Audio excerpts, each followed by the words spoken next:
नमस्कार दोस्तों, आप लोगों का स्वागत है पीसीएस हिंदी एकेडमी में। आज मैं आप लोगों को कक्षा 10 की एनसीईआरटी का अध्याय नंबर 2 पढ़ाऊँगा। दोस्तों, अध्याय का नाम है वन एवं वन्यजीव संसाधन। ये अध्याय दोस्तों हम लोगों को एक लोकगीत के माध्यम से समझाया गया है। आइए देखते हैं। नारक मेरे ईश्वर, लेपचाओं की दुनिया में आप संगीत के जनक हैं। ओह नारक मेरे ईश्वर, मुझे स्वयं को आपको समर्पित कर दें। मुझे आप इतना संगीत झरनों, नदियाँ, पर्वतों, वनों, कीटों एवं जानवरों से ग्रहण करने दें। मुझे आप अपना संगीत मधुर समीर से ग्रहण करने दें और इसे आपको ही समर्पित कर दें। यह स्रोत दोस्त पश्चिम बंगाल के उत्तरी भाग के लेपचा लोक संगीत है। दोस्तों, आइए शुरू करते हैं। इस ग्रह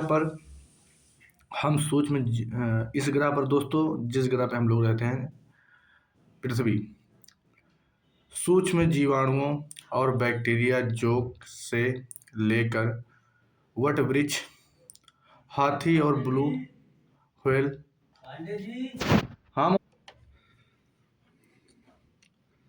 जोंक से लेकर वट वृक्ष, हाथी और ब्लू व्हेल तक करोड़ों दूसरे जीवधारियों के साथ रहते हैं। यह पूरा आवासीय स्थल जिस पर हम रहते हैं अत्यधिक जैव विविधताओं से भरा हुआ है। मानव और दूसरे जीवधारी एक जटिल पारिस्थितिक तंत्र का निर्माण करते हैं जिसका हम मात्र एक हिस्सा हैं और अपने अस्तित्व के लिए इसके विभिन्न तत्वों पर निर्भर करते हैं। उदाहरणतया वायु, जिससे हम सांस लेते हैं, जल, जिसे हम पीते हैं, और मृदा, जो अनाज पैदा करती है, जिसके बिना हम जीवित नहीं रह सकते हैं। पौधे, पशु और सूक्ष्म जीव इनका पुनः सृजन करते हैं। वन पारिस्थितिकी तंत्र में महत्वपूर्ण भूमिका निभाते हैं क्योंकि ये प्राथमिक उत्पादक हैं जिन पर एक दूसरे सभी जीव निर्भर करते हैं। वन्य जीव और कृषि फसल उप जातियों में अत्यधिक जैव विविधता पाई जाती है। यह आकार और कार्य में विभिन्न है परंतु आत्मनिर्भरताओं के जटिल जाल द्वारा एक तंत्र में गुथी हुई हैं। भारत में वनस्पति जात और प्राणी जाति, यदि आप आसपास नजर दौड़ाते हैं तो आप पाएंगे कि कुछ ऐसे प्राणी और पौधे हैं जो आपके क्षेत्र में ही पाए जाते हैं। वास्तव में भारत जैव विविधता के संदर्भ में विश्व में सबसे समृद्ध देशों में से एक है, जहां विश्व की सारी जैव उपजातियों की 8% संख्या पाई जाती है। ये सभी खोजी जाने वाली उपजातियों में 2 या 3 गुना हैं। आप पहले ही भारत में पाए जाने वाले वनों एवं वन्यजीव संसाधनों के क्षेत्रफल और किस्मों के बारे में पढ़ चुके हैं। दोस्त, इसके पहले अध्याय या इसके पहले मतलब क्लास वाली एनसीईआरटी में मैं आप लोगों को बता चुका हूं। मुझे उम्मीद भी है कि आप लोगों को याद भी होगा। आपने सोचा होगा कि इन संसाधनों का आपके दैनिक जीवन में क्या महत्व है। ये विविध वनस्पति जात और प्राणी जात हमारे हर रोज के जीवन में इतने गुथे हुए हैं कि हम इसकी कद्र नहीं करते, परंतु पर्यावरण के प्रति हमारी असंवेदना के कारण पिछले कुछ समय से ये इन संसाधनों पर भारी दबाव बढ़ा है। कुछ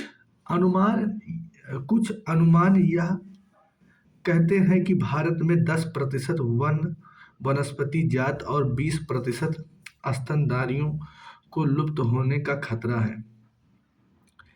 इनमें से कई प्रजाति जो नाजुक अवस्था में है और लुप्त होने के कगार पर हैं। इनमें चीता, गुलाबी सिर वाली बतख, पहाड़ी कोयल और जंगली चित्तीदार उल्लू और मधुका, इन सिगनिस, महुआ और जंगली किस्म और हुबरीडिया हेप्टायूरो की प्रजाति जैसे पौधे शामिल हैं। वास्तव में कोई भी नहीं बता सकता है कि अब तक कितनी प्रजातियां लुप्त हो चुकी हैं। दोस्त, जितनी भी प्रजातियां लुप्त हुई हैं, इतना इसका कोई अनुमान नहीं है, कोई नहीं बता सकता। आज हमारा ध्यान अधिक बड़े और दिखाई देने वाले प्राणियों और पौधे के लुप्त होने पर अत्यधिक केंद्रित है, परंतु छोटे प्राणी जैसे कीट और पौधे भी तो महत्वपूर्ण हैं। दोस्त, बताया गया कि हमारा ध्यान ऐसी जगह, जैसे कोई बड़ा जानवर और कोई बड़ा पौधा जब लुप्त हो जाता है तो उसके बारे में हम लोग सोचते हैं कि ये था और लुप्त हो गया, लेकिन क्या जो छोटे कीट और पौधे हैं वो भी तो महत्वपूर्ण होते हैं। आओ हम विभिन्न प्रकार के पौधे और प्राणियों की जाति के बारे में पता लगाएं। अंतर्राष्ट्रीय प्राकृतिक संरक्षण और प्राकृतिक संसाधन संरक्षण संघ IUCN के अनुसार इनको निम्नलिखित श्रेणियों में विभाजित किया जा सकता है। सामान्य जातियां, वे जातियां हैं जिनकी संख्या जीवित रहने के लिए सामान्य मानी जाती है, जैसे पशु, साल, चीड़, कृंतक इत्यादि। संकटग्रस्त जातियां, वे जातियां हैं जिनके लुप्त होने का खतरा है।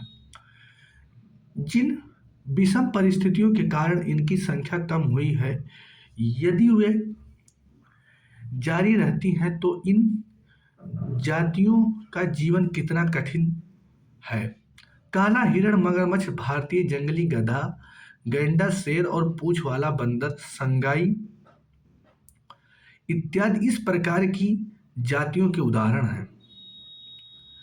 सुभेद जातियां, वे जातियां हैं जिनकी संख्या घट रही है।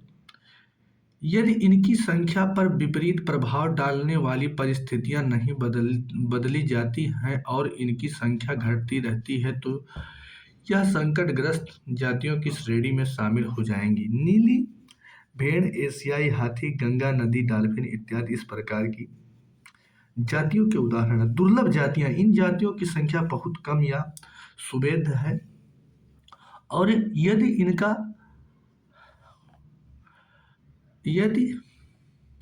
इनका प्रभावित करने वाले विषय परिस्थितियां इन परिवर्तित होती हैं या संकटग्रस्त जातियों की श्रेणी में आ सकती हैं। स्थानीय जातियां, प्राकृतिक या भौगोलिक सीमाओं से अलग अलग विशेष क्षेत्र में पाई जाने वाली जातियां। अंडमानी टील, निकोबारी कबूतर, अंडमानी जंगली सूअर और अरुणाचल के मधु इन जातियों के उदाहरण हैं। लुप्त जातियां, वे जातियां हैं जो इनके रहने के आवासों की खोज करने की अनुपस्थिति पाई जाती है। ये उपजातियां स्थानीय क्षेत्र, प्रदेश, देश, महाद्वीप या पूरी पृथ्वी से लुप्त हो गई हैं। ऐसी उपजातियों में एशियाई चीता और गुलाबी सिर वाला बतख शामिल है। यदि आप चारों ओर नजर दौड़ाएं तो पाएंगे कि किस प्रकार हमें प्राकृतिक संसाधनों में परिवर्तन कर दिया है।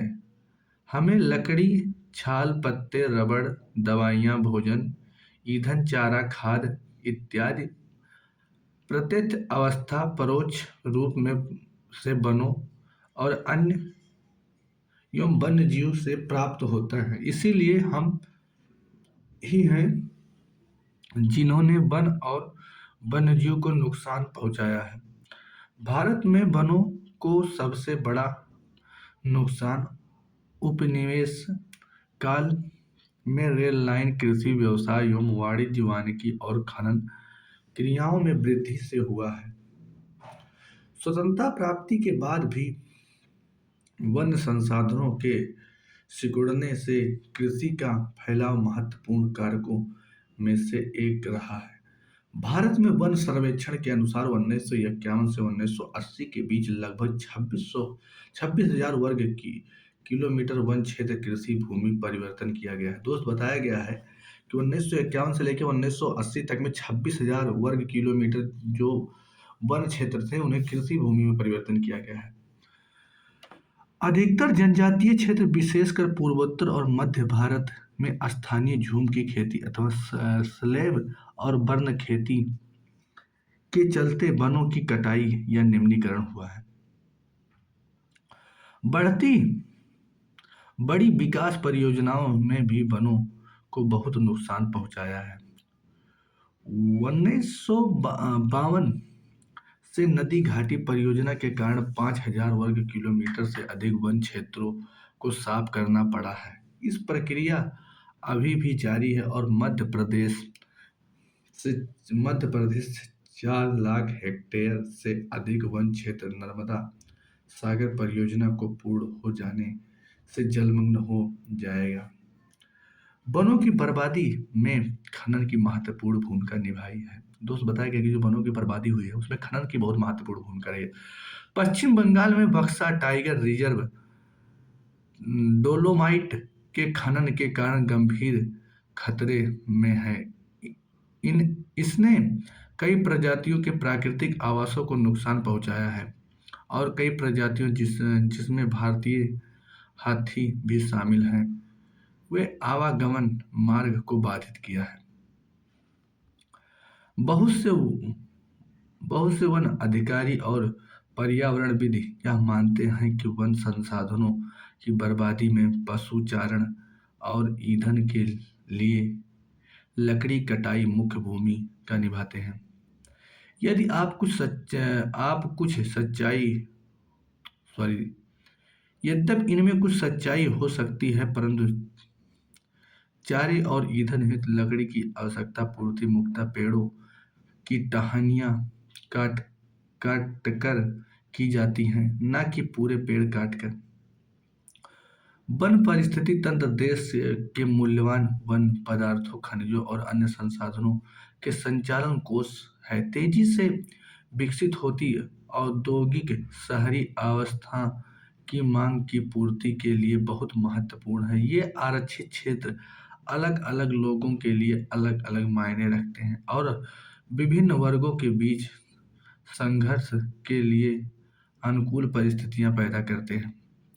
भारत में जैव विविधता को कम करने वाले कारकों में वन्य जीव के आवास का विनाश, जंगली जानवरों को मारना, आखेटक पर्यावरण प्रदूषण व विषाक्तीकरण और दावानल इत्यादि शामिल है। पर्यावरण विनाश के अन्य मुख्य कारक में संसाधनों का समान बंटवारा व उसका असमान उपभोग और पर्यावरण के रख रखाव की जिम्मेदारी है।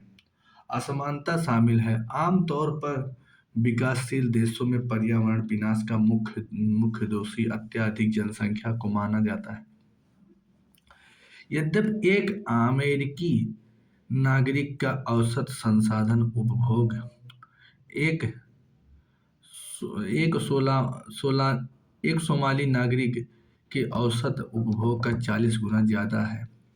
इस प्रकार शायद भारत में 5% धनी लोग 25% गरीब लोगों की तुलना में अपने संसाधनों का उपभोग द्वारा पर्यावरण को अत्यधिक नुकसान पहुंचाते हैं तथा इन 5% लोगों की पर्यावरण रख रखाव में भी कोई जिम्मेदारी नहीं है। प्रश्न यह है कि कौन क्या, कहां से और कितना उपभोग कर रहा है। वनों और वन्य जीव का विनाश मात्र जीव विज्ञान का विषय नहीं है। जैव संसाधनों का विनाश सांस्कृतिक विविधताओं के विनाश से जुड़ा हुआ है। जैव विनाश के कारण कई मूल जातियों और वनों पर आधारित समुदाय निर्भर होता जा रहा है और आर्थिक रूप से हाशिए पर पहुंच गया है। यह समुदाय खाने पीने, औषधि, सांस्कृतिक अध्यात्म इत्यादि के लिए वनों एवं वन्य जीवों पर निर्भर है। गरीब वर्ग में भी महिलाएं पुरुषों की तुलना में अधिक प्रभावित हैं। कई कई समाजों में में खाना, चारा, जल और अन्य आवश्यकता की वस्तुओं को इकट्ठा करने की मुख्य जिम्मेदारी महिलाओं की ही है। जैसे ही इन संसाधनों की कमी होती जा रही है, महिलाओं पर कार्य भार बढ़ता जा रहा है और कई बार तो उनके संसाधन इकट्ठा करने के लिए किमी से भी अधिक पैदल चलना पड़ता है।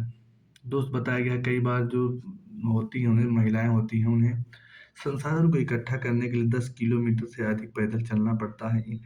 इससे उन्हें कुछ गंभीर स्वास्थ्य समस्याएं झेलनी पड़ती हैं। काम का समय बढ़ने के कारण घर और बच्चों की उपेक्षा होती है, जिसके गंभीर सामाजिक दुष्परिणाम हो सकते हैं। वन कटाई के परोक्ष परिणाम जैसे सूखा, बाढ़ और गरीब तबके को सबसे अधिक प्रभावित करता है। दोस्त, बताया गया कि जो वनों का नुकसान हो रहा है, इससे सूखा होता है, बाढ़ आती है और जो गरीब तबके के लोग होते हैं उनको बहुत प्रभावित करती है।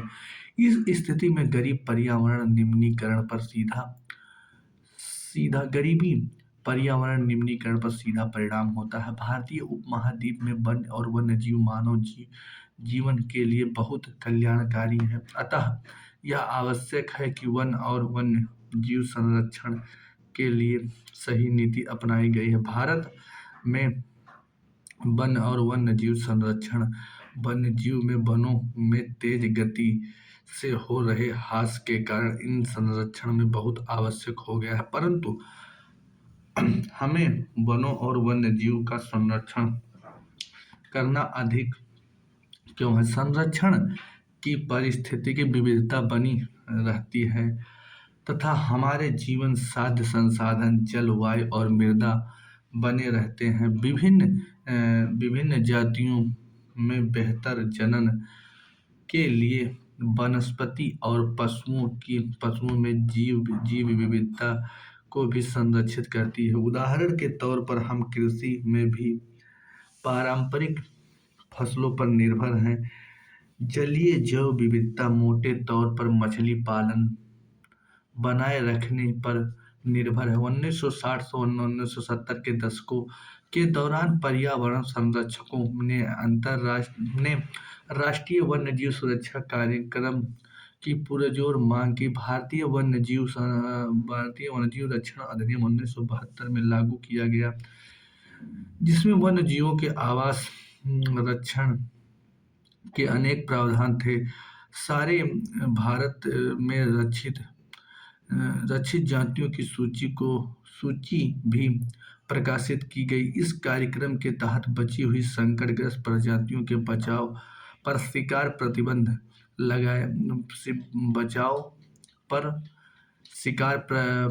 प्रतिबंध, वन्यजीव आवासों का कानूनी संरक्षण, जंगली जीवों के व्यापार पर रोक लगाने आदि पर प्रबल जोर दिया गया। तत्पश्चात केंद्रीय सरकार व कई राज्य सरकारों ने राष्ट्रीय उद्यान एवं वन्य जीव पशु विहार स्थापित किए, जिसके बारे में आप पहले पढ़ चुके हैं। केंद्रीय सरकार की कई परियोजनाएं की भी घोषणा की, जिनका उद्देश्य गंभीर खतरे में पड़े कुछ विशेष वन्य प्राणियों को रक्षण प्रदान करना है। इन प्राणियों में बाघ, एक सींग वाला गैंडा, कश्मीरी हिरण, हुग्गल और 3 प्रकार के मगरमच्छ, स्वच्छ जल मगरमच्छ, लवणीय जल मगरमच्छ और घड़ियाल, एशियाई शेर एवं अन्य प्राणी शामिल हैं। इसके अतिरिक्त कुछ समय पहले भारतीय हाथी, काला हिरण, चिंकारा, भारतीय गोंडा और हिम तेंदुए आदि शिकार और व्यापार पर संपूर्ण अथवा आंशिक प्रतिबंध लगाकर कानूनी रक्षण दिया है। आजकल संरक्षण परियोजनाओं जो विविधताओं पर केंद्रित होते हैं और इसके विभिन्न घटकों पर संरक्षण के विभिन्न तरीकों की गहनता की खोज की जा रही है। संरक्षण नियोजन में कीटों को भी महत्व मिल रहा है। वन्य जीव अधिनियम 1980 से 1986 के तहत सैकड़ों तितलियां, पतंगे, भृंगों और एक गैडफ्लाई को भी संरक्षित जातियों में शामिल किया गया। 1991 में पौधे की भी 6 जातियां पहली बार इस सूची में रखी गई हैं। वन और वन्यजीव संसाधनों के प्रकार के वितरण। यदि हम वन और वन्यजीव संसाधनों के संरक्षण करना चाहते हैं तो उनका प्रबंधन, नियंत्रण और विनियमन अपेक्षाकृत कठिन है। भारत में अधिकतर वन और वन्यजीव या तो प्रत्यक्ष रूप में भारत सरकार के अधिकार क्षेत्र में हैं या वन विभाग अथवा अन्य विभागों के जरिए सरकार के प्रबंधन में है। इनके निम्नलिखित वर्गों में बांटा गया है। आरक्षित वन। देश के आधे से अधिक वन क्षेत्र आरक्षित वन घोषित किए गए हैं। जहां तक वन और वन्य प्राणियों के संरक्षण की बात है, आरक्षित वनों को सर्वाधिक मूल्यवान माना जाता है। रक्षित वन। वन विभाग के अनुसार देश के कुल वन क्षेत्र का 1/3 हिस्सा रक्षित है। इन वनों को और अधिक नष्ट होने से बचाने के लिए इनकी सुरक्षा की जाती है। अवगीकृत वन। अवगीकृत वन इन सभी प्रकार के वन और बंजर भूमि जो सरकार व्यक्तियों और समुदाय के स्वामित्व में होता है, अवग्रहित वन कहे जाते हैं। आरक्षित वन और रक्षित वन। ऐसे वन अस्थायी वन क्षेत्र हैं जिनका रख रखाव इमारती लकड़ी, अन्य व वन्य पदार्थों और उनके बचाव के लिए किया जाता है। मध्य प्रदेश के स्थानीय वनों के अंतर्गत सर्वाधिक क्षेत्र हैं। जो प्रदेश के कुल वन क्षेत्र का भी 75%। इसके अतिरिक्त जम्मू कश्मीर के, आंध्र प्रदेश, उत्तराखंड, केरल, तमिलनाडु, पश्चिम बंगाल और महाराष्ट्र के भी कुल वनों का एक बड़ा अनुपात आरक्षित वनों का है। जब बिहार, हरियाणा, पंजाब, हिमाचल प्रदेश, उड़ीसा और राजस्थान के कुल रक्षित वनों का एक बड़ा अनुपात पूर्वोत्तर के सभी राज्यों और गुजरात में अतिरिक्त वन क्षेत्रों में अवर्गीकृत वन है तथा स्थानीय समुदाय के प्रबंधन में है। समुदाय और वन संरक्षण की नीतियां। हमारे देश में कोई नई बात नहीं है। हम आमतौर पर इस बात से अनजान हैं कि वन हमारे देश में कुछ मानव प्रजातियों के आवास भी हैं। भारत के कुछ क्षेत्रों में तो स्थानीय समुदाय सरकारी अधिकारियों के साथ मिलकर अपने आवास स्थानों के संरक्षण में जुटी हैं, क्योंकि इससे ही दीर्घकाल में उनकी आवश्यकताओं की पूर्ति हो सकती है। सरिस्का बाघ रिजर्व। राजस्थान के गांवों के लोग वन्यजीव संरक्षण अधिनियम के तहत वहां खनन कार्य बंद करवाने के लिए संघर्षरत हैं। कई क्षेत्रों में तो लोग स्वयं वन्यजीव आवासों की रक्षा कर रहे हैं और सरकार की ओर से हस्तक्षेप को भी स्वीकार नहीं कर रहे हैं। राजस्थान के अलवर जिले में 5 गांवों के लोग 1200 हेक्टेयर वन भूमि भैरव देव डाकऊ सेंचुरी घोषित कर, जिसके अपने ही नियम कानून है जो शिकार वर्जित करते हैं और बाहरी लोगों के घुसपैठ से यहाँ वन्य जीव को बचाते हैं। हिमालय के प्रसिद्ध चिपको आंदोलन कई क्षेत्रों में वन कटाई रोकने में ही कामयाब नहीं रहा,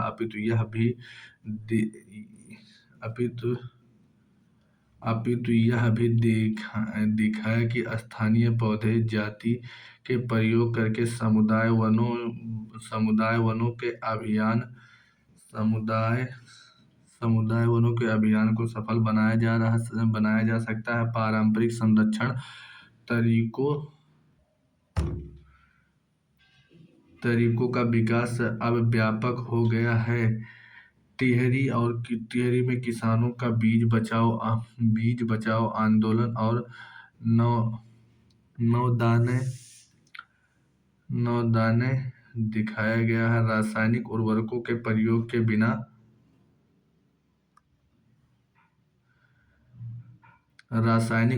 प्रयोग के बिना विविध फसल उत्पादन द्वारा आर्थिक रूप से व्यवहार्य कृषि के उत्पादन संभव है। भारत में संयुक्त वन प्रबंधन कार्यक्रम रक्षित वनों के प्रबंधन और पुनर्निर्माण में स्थानीय समुदाय की भी भूमिका में है महत्व है को उजागर करते हुए औपचारिक रूप से इन कार्यक्रमों की शुरुआत 1988 में हुई। उड़ीसा राज्य के संयुक्त वन प्रबंधन पर पहला प्रस्ताव अब किया गया कि वन विभाग के अंतर्गत संयुक्त वन प्रबंधन रक्षित वनों के बचाव के लिए कार्य करता है और इसमें गांव के स्तर पर संसाधन बनाई जाती हैं जिसमें ग्रामीण और वन विभाग के अधिकारी संयुक्त रूप से कार्य करते हैं। इसके पहले ये समुदाय मध्य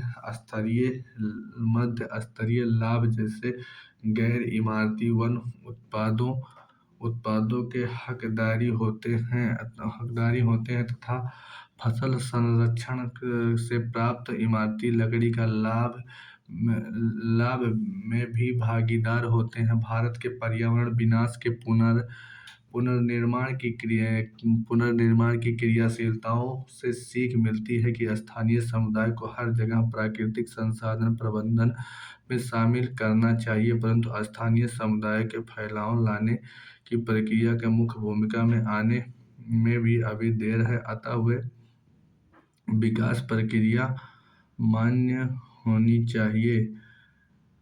चाहिए जो जनमानस पर केंद्रित है, पर्यावरण हितैषी और आर्थिक रूप से प्रतिफलित हो।